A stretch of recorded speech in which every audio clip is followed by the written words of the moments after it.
The story of one of the famous Sahaba.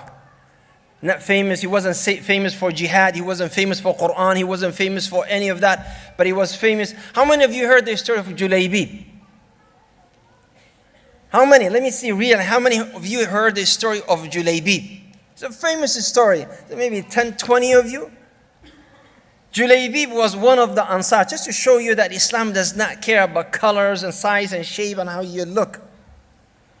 Julaybib was, he was not attractive Sahabi. Like, look, when you look at the people that, as a sister, that you will marry, or you want him to marry your daughter, you look at the color of their skins, you look at the shape of their faces and the size of their bodies, you do these things. But Julaybib had none of that. He was not the most attractive Sahabi. But at the same time, he was not rich. He was poor. So, not attractive and not rich. No, that's two things that no wife will take that. One of the narration, he said to Rasulullah, Ya Rasulullah, if I believe in you and I believe in Allah, would I go to Jannah? He said, yes. Would my wife be from the people of Jannah? He said, yes. He said, so Allah does not care about my shape, my color. He said, no, Allah does not care about that. He said, how come these people will never marry me their daughters? The Messenger of Allah said, I'll find you a wife. I'll get you, I'll hook you up, as we say, as the young people say nowadays. I'll hook you up. Don't worry. I have you. I got you. So he said, okay. Messenger of Allah, he said, Ata'rifu bani fulan, do you know the family so and so? He said, yes, family from the Ansar, from the people of Medina. He said, go to them and tell them the Messenger of Allah is asking for your daughter for you. So Julaybib is like, now, nobody can be like Rasulullah. Nobody will say no to the Messenger of Allah. Today I'm getting married, alhamdulillah. So he went to the house, he knocks on the door. And they open the door. قالوا من? قال جليبيب. He said, who is it? Julaybib. So Julaybib, they say, welcome Julaybib, what can we do for you?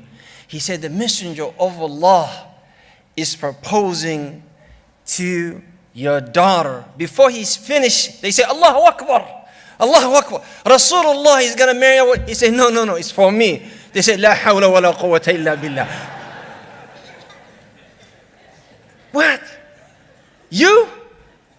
They say, yes. You? Yes.